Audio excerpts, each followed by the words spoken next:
had difficulty deciding what subject matter I would speak to you about this morning.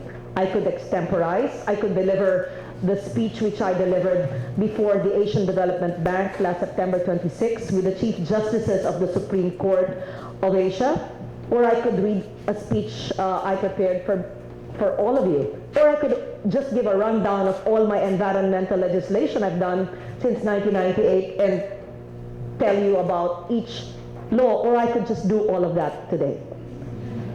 So, but because when I enter a room, I have a sixth sense. I feel right away if the energy is positive, if I'm in the midst of those who understand what I'm about to impart, or if I'm just going to have empty stares and without. But I know immediately from the time that Mara and Paolo met me that this is going to be a life-changing forum that will help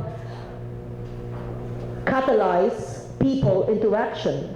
The apathy, the ignorance, the greed, and the lack of understanding of something so basic and something so important, something so urgent, and something that threatens our survival. So never mind those who don't understand. Never mind those who make inaccurate statements. What's important is that all of us, 100 of us in this room today, understand the importance of climate change.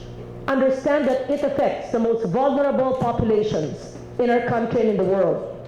And you have to commit to me before I read my statement today that each of you present here today will have a proactive measure, would have a project, whether in your life, in your family, in your community, in your barangay, in the province where you're from, and within the Ateneo, so that you could propel people into action and make the ignorance and the apathetic understand and convince them that indeed climate change is one of the greatest humanitarian challenges of our time. With that as a start, I will now deliver my prepared speech. Only if you agree, and only if you commit to that. Do you commit? Yes. I want a resounding yes. Yes. Okay, I sound like a teacher. Because I will not waste. I will not speak for 10 minutes. If after this, you'll say, okay, I heard, and then put it in the back burner of your life, and you're not going to act in it. I will only speak to those who believe in our cause, who will commit to urgent climate action, and I will check with Mara. I will request you to submit one-pagers on what you intend to do because of today's climate change forum. Because remember, climate change is not about lectures. Climate change is about action for mitigation, for adaptation. We can go on endless lectures all over the country, but if the youth of our country, if our leaders don't take urgent climate action, and I'll tell you later of the climate action I've done in my life. So what does the future hold for all of us? A nation greatly vulnerable to the ill effects of climate change. We're literally walking on thin ice, maybe not in a tropical country like the Philippines, but those in the Arctic. Our future is uncertain because we are facing a crisis that we cannot resolve on our own, but we can change, we can help mitigate, and we can engage in adaptation. You know this very well, but I will say it anyway. Sea level rise threatens to submerge island nations and even our own coastal towns. Ocean acidification is causing irreversible damage to our own coral reefs. Who knows how much of our coral reefs are actually in excellent condition? Raise your hand. If my memory serves me right, and Rachel, we had this in our hearing, less than 1% of the coral reefs of our country, hundreds of thousands of hectares of coral reefs, remain in excellent condition. Aren't you scared of that? Is that not unfair that you, in your 18, 19, 20 years old, would inherit a 1% in excellent condition, while the others are good, very good, dying, degraded, dead? That's terrible. That is the kind of irresponsibility that our forefathers, that the previous generations and the current generation is doing by utilizing illegal forms of fishing, by not doing anything about ocean acidification, and by merely being complacent. While the sudden shifts from hot temperature to incessant rains pose uncertainties to fisheries, to agriculture, greatly affecting our food security. How much of our population actually rely on fish protein? That's more than 50%. And so if only 1% of our coral reefs is in excellent condition, what kind of food insecurity do you actually see in the near future? The warming climate is now one of the most significant risks even for a UNESCO World Heritage Site. You're familiar, of course, with the UNESCO World Heritage Sites. And I'm referring to Ifugao Province. Banaue is just one town, the capital town, which is a host to our World Heritage Site. Who knows what are the two UNESCO sites in Banaue? Assuming you've been there or read about it. Raise your hand, don't be shy. Bangaan, which is walkable for somebody 40 years old like me. And Batag is more difficult, but it's, I think, more beautiful. But there are other UNESCO sites like Hongduan, Mayoyao, Kiangan, right? So it's really a misnomer when people say the Banaue rice terraces, because Banaue is just the capital town. It's really Ifugao Province that hosts all these UNESCO World Heritage Sites. So the warming climate affects even our UNESCO sites. Extreme rainfall, heavy floods like Typhoon Lawin affected Region 2, Cagayan and Isabela, and the Cordilleras, including the province of Ifugao, which constantly threatens lives, livelihood, and development. According to the International Panel on Climate Change, or the IPCC, you're familiar with the IPCC, of course. You're environmental law students, right?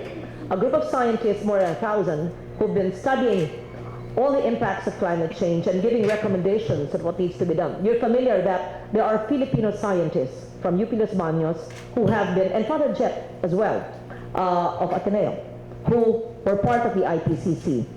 And according to the IPCC, a 1.5 to 2.5 degrees Celsius increase in global mean temperature from pre-industrial levels threatens the extinction of 20 to 30 degrees, or 20 to 30% of all biodiversity in the world.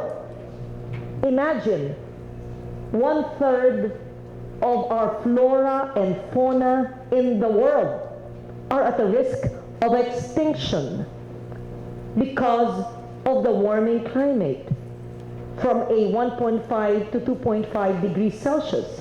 And who knows what is the present temperature, global mean temperature in the world? Are we 0.5? Have you reached 0.8? Have we breached the 1%? Mara. We've breached the 1%. We've breached the 1%.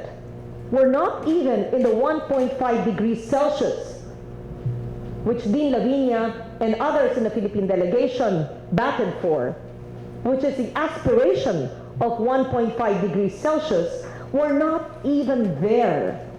And Yolanda has happened. And Lawin is happening. And Ondoy happened. And La Nina and El Nino continues to happen. And we've just breached the 1%. The World Bank projects that under a 2 degrees Celsius scenario, there will be a 20% decline in water availability for many regions. and 15 to 20% decrease in crop yield. This is not a picture of tomorrow. It is a real and present danger today. With warming of up to 2 degrees Celsius, sea level rise is projected to be around 70 centimeters. Sea level rise, floods that damage our fish farms, the increased acidification of oceans by 2050 could reduce farmed fish yield by 90%. We've also been experiencing harsh weather events, but aside from the intensified periods of El Nino, you're familiar, of course, with what happened last year. Was it this year or last year when the Monobos came to me? When did Kidapawan happen? That was already last year. When, is that a fire alarm? No. I'm sorry? Still there, fine. Okay. You're familiar with what happened in Kidapawan when protesters, many of whom were women and children, indigenous people, the Manobos from Northcote, protested because of hunger. And government was so insensitive not to provide them the social protection and the agriculture safety nets that knew that El Nino was going to happen. And so this intensified periods of El Nino in the past months, if not years, we can see climate change has caused all this. El Nino or La Nina. I mentioned about Ondoy in Metro Manila in 2009. Pepeng right after that, which inundated most of Metro Manila. Pablo in Region 11, in the Davao region in 2012, where a sitio in Caraga town in Davao Oriental, who are mostly, if not all, indigenous people, many of whom are women weavers, whose only livelihood is to work on their hand and backstrap looms, were suddenly washed away. Their whole livelihood and culture were just washed away because of Typhoon Pablo. And all they need are hand looms to continue with their livelihood. This clearly killed thousands, hundreds of thousands of people. Super Typhoon Yolanda, we have not totally recovered from this. People have not returned to their homes totally. We have not done complete mangrove reforestation in, is it Cancabato Bay? In Tacloban. Not everyone has really been back on their feet and have recovered and rebuilt their homes. Yolanda cost more than 6,000 lives and caused massive destruction. So you see, if the world and our country goes business as usual, if we go budget as usual, if we just leave it in the back burner and say, I have more urgent issues in my life, there will be 6 million deaths per year by 2030, it is projected, close to 700,000 of which will be due to climate change. So, clearly, climate change is the greatest humanitarian challenge of our time. No one can challenge me about that, because even wars that are based on land conflicts, when you think about it, it's based on water scarcity, on lack of livestock, on hunger and starvation, and everything will redound to extreme weather events, because it affects every aspect of our life: food, water, settlement, jobs, livelihood, human welfare, safety and security, the abuse of women and children in temporary shelters, prostitution, human trafficking. All of these are exacerbated in areas of destruction from natural hazards. Poverty reduction. Our economic growth is clearly affected, adversely affected. And what could have gone to the construction of more schools, or the increase in salaries of our teachers, our soldiers, our military personnel, and even to climate-proof our agriculture and our housing would go to reconstruction and rehabilitation. It sets us back. And consequently, in the overall pursuit of sustainable development. So in everything we do and we build, we must think for every dollar we invest in DRR or disaster risk reduction is $7 saved from economic losses. Put that in your mind. Always think of that in construction and infrastructure, in everything we do. So what has brought about the state we are in today? You're probably asking, what is she talking about? She's talking about the grim state. What brought this about? So the IPCC points to human activity as the main cause of global warming. Human activity released 545 gigatons. I can't even imagine what gigaton actually means of carbon dioxide, the main greenhouse gas, from 1750 to 2011. Of the carbon dioxide emitted, 2/3 was due to the burning of fossil fuels, with 1/3 caused by deforestation and land use change. In the last decade, however, 90% of the rise in carbon dioxide levels was due to the burning of fossil fuels. We must realize that we are living in a world with finite resources. And yet, the generations that have lived over the centuries live like there is no tomorrow. Ginamit ng ginamit, parang wala ng bukas. Inubos ng inubos. Sige, mina ng mina, maski na ang ating mga komunidad at katutubo at mahihirap ay wala nang matira at ini-export naman yung yamang lupa. Sige, putol ng punong kahoy at pag magtanim ng kapalit, hindi bale, yayaman tayo at gagamitin naman sa mga kailangan gawin. Bahala na ang susunod na henerasyon. Sige, coal, kasi kailangan ng enerhiya. Kung hindi mag-brown out, RE, mahirap yan, mahal yan. Coal, anyway, hindi naman tayo bubuhay hanggang 2050. Saka na sila maglalanghap ng maruming hangin. Hindi naman tayo emitter sa mundo. Never, never make the mistake of that erroneous, ignorant statement that because we are non-emitter in the world, because we are a 0.3% emitter, we must not mitigate. Mitigation as a function of adaptation. Dean Lavinia will explain that to you. So, our natural environment has clearly been compromised. You just have to walk out of this beautiful Rockwell building. You see Ilog Pasig. Ask your parents, your grandparents, how it was before. Laguna de Bay.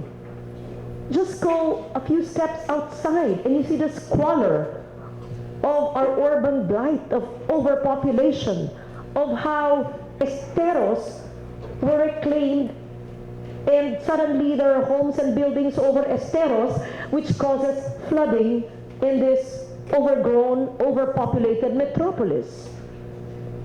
Our biological diversity has been significantly reduced. The general health of our environment is conceded to the greed of some. And we cannot keep a blind eye to this.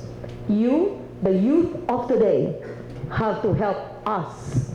Attorney Oposa, Dean Lavinia, Senator Legarda, the three of us cannot do it alone. I've laid out 8 important environmental legislation. I'm proud to say, as a non-lawyer from 1998, I enacted the 8 important laws in our country. One day, I'm going to come back here, in whichever school he'd recommend, I will be a law professor of environmental law to talk about the 8 laws, why I did it, what was urgent that I wrote it, why I passed it and how I did it, and the implications of the law and the compliance. of the national and local government, but that's for another session. This is just the appetizer. Okay. So, our ecosystems have been altered more rapidly in the name of development. If it's such a damn good development, why are people still poor? The poor have remained poor. The vulnerable are rendered more vulnerable, and their numbers are increasing. So, what's so great about that development? We aspire for double-digit growth statistics, but the poor are growing, and the most vulnerable just die as a growing statistic. So what's so great about the development? There's something wrong with the way we measure our economic growth. By the way, this afternoon, I hope Dean Lavinia has been invited. We have the father of GNH of Bhutan, the Kingdom of Bhutan of 1 million people, gross national happiness, giving a lecture in Makati. Was Dean Lavinia invited? I hope you can make it today with Gina Lopez. Yeah. Okay. So the poor have remained poor. Their numbers are increasing, notwithstanding the emergence of megacities and the increasing GDPs of nations. The irony here is that the things we want to gain and develop through the use of ecosystem services are the very same things we lose due to exploitation and unsustainable use of our natural resources.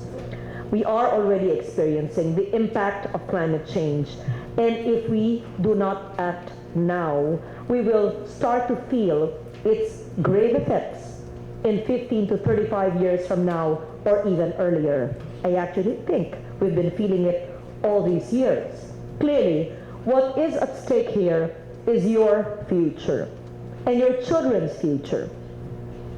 You have the right to demand from all of us, from your parents, from your leaders, decisive and urgent action to limit global warming to 1.5 degrees Celsius. It is our duty under the concept of intergenerational responsibility to ensure that you and the future generations will continue to enjoy a balanced and healthful ecology. That's in the Constitution, a balanced and healthful ecology. Intergenerational responsibility is part of a Supreme Court decision in the Oposa case of 2009, was it? Or even earlier, yes. This is why nations, especially those vulnerable to climate impacts like the Philippines, pushed for the inclusion of the 1.5 degrees warming in the drafting of the Paris Agreement. Dean Tony would be in a better position because he was there. In the agreement, our commitment is to keep global temperature rise this century well below the 2 degrees Celsius level. The 1.5 degrees warming limit is an aspiration, but we must do everything not to go beyond that, because the 1.5 degrees goal is a matter of survival, because we've just breached the 1 degree Celsius and Lawi and Yolanda are already happening. The Philippines was chair of the Climate Vulnerable Forum, which was a group of vulnerable nations that banded together, starting with Maldives and the Philippines in 2009, and we are not we're not organized we organize ourselves because of our common vulnerabilities, and that group of 20 nations is now more than 43, I believe. We just handed over our chairmanship to Ethiopia, another vulnerable nation. So it is so ironic that with the imminent entry into force of the agreement on November, who knows it? Give me the date. 4. Yes. I want a student to tell me that. Okay? So the Paris Agreement will enter into force on November 4. Why? Can someone tell me?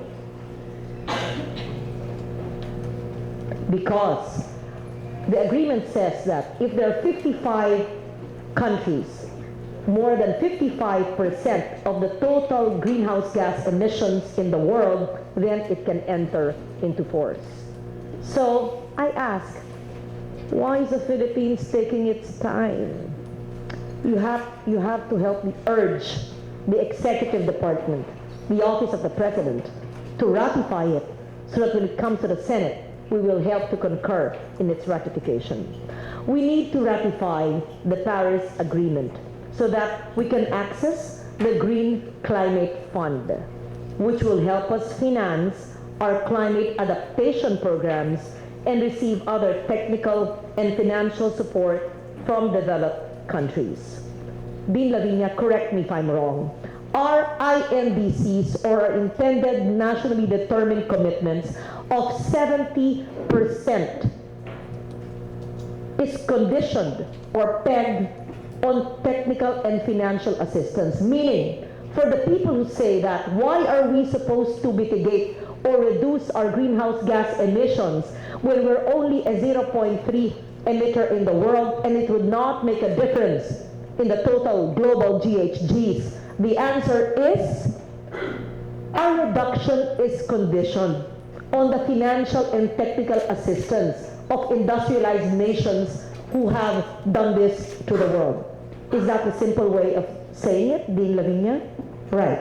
So, for those who don't understand, they say, bakit kailangan magbawas? Hindi kaya na mag-industrialize. Hindi na tayo magde-develop. Sila nag-develop na at sila'y nagbuga. Tayo hindi pa. Panahon natin magbuga. Mga estudyante ng Ateneo Environmental Law, wag na wag niyong sasang-ayunan yan. Wag na wag niyong sasabihin yan. Right, Tony? Because our submissions are conditional. There's nothing to lose. We can access the funds for mitigation and adaptation. And so, while we wait or we await such opportunity, we should not stick to the business as usual in the way we pursue development, especially since we've also committed to building the resilience of communities and promoting sustainable and inclusive growth in accordance with the Sendai framework and the Sustainable Development Goals. You should read up on these two, which you should know by now. Sendai was in March of 2015. These are the global goals of the United Nations insofar as disaster risk reduction is concerned, because DRR is the sister or the brother or the twin of climate change adaptation and mitigation. So you must know the Sendai framework for action by heart, which succeeded the Hyogo framework for action, because preparedness and having early warning systems and making and reducing disaster risk helps in mitigation and in climate change adaptation and in attaining our sustainable development goals. If you look at the SDGs and you look at the Sendai framework, and you'll see that if you do not follow disaster risk reduction as a concept, as a way of life, we will never achieve the sustainable development goals.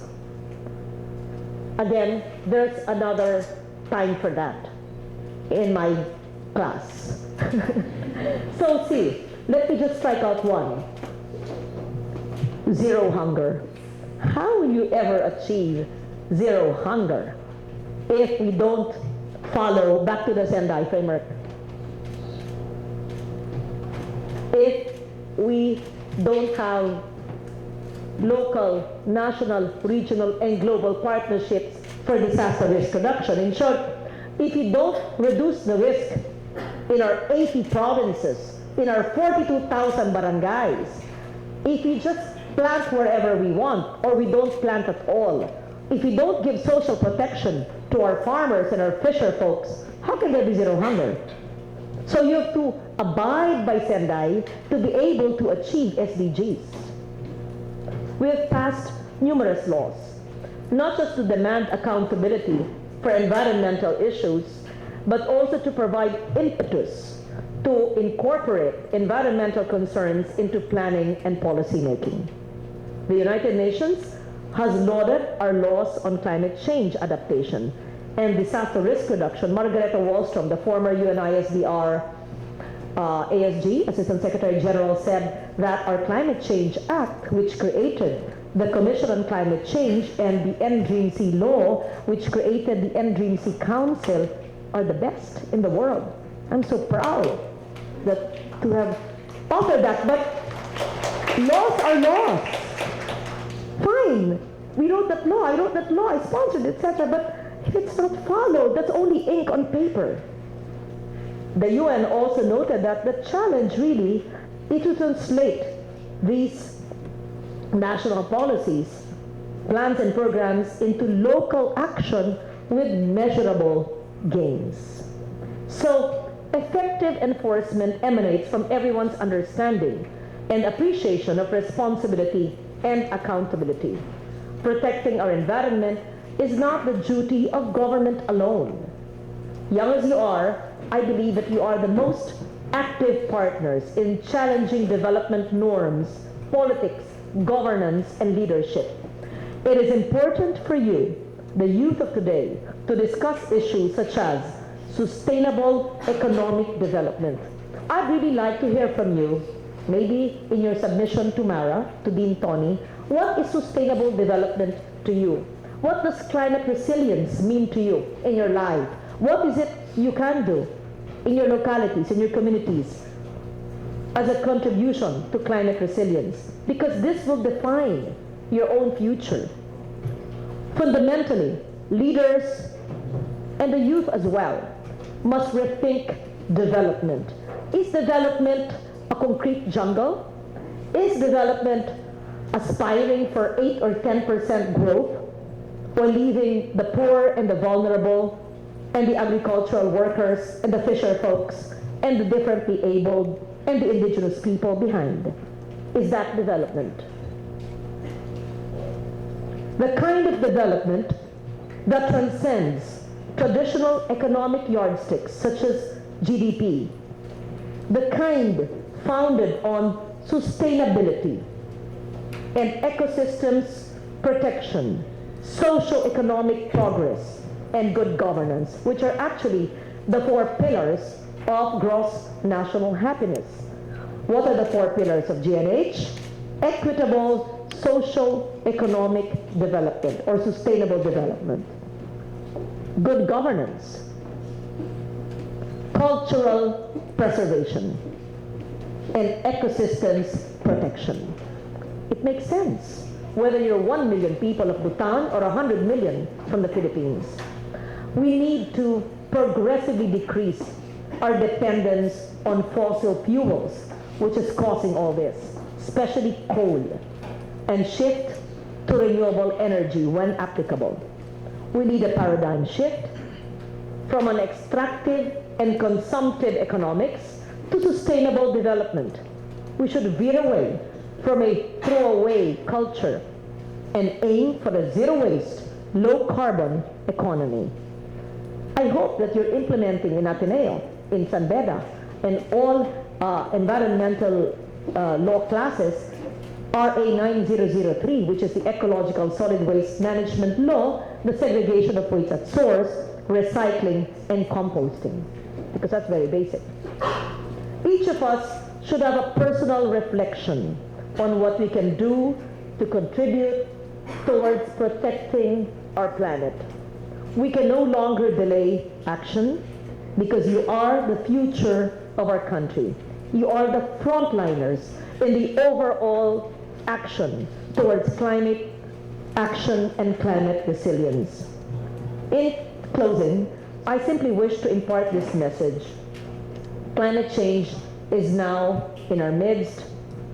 It imparts to us the lesson that we do not own this planet. We are mere stewards of its finite resources. Each of us has the opportunity to make a difference for our future, whether you are a senator or dean, whether you are a student or community leader, whether you are an indigenous person or you are a child. We must take hold of that opportunity to responsibly manage our environment and lead the way towards a resilient and sustainable development. And part of your homework would be to read the Clean Air Act, which we authored in 1999, and the Ecological Solid Waste Management Law in January of 2001, and the Clean Water Act of 2003, the Renewable Energy Law of 2008, the Climate Change Act of 2009, the People's Survival Fund, which is a funding mechanism of the Climate Change Law, among many other environmental laws. Then, if you do that, I would not have wasted my 30 minutes explaining this to you, and I would have influenced you in moving towards urgent climate action. Thank you very much.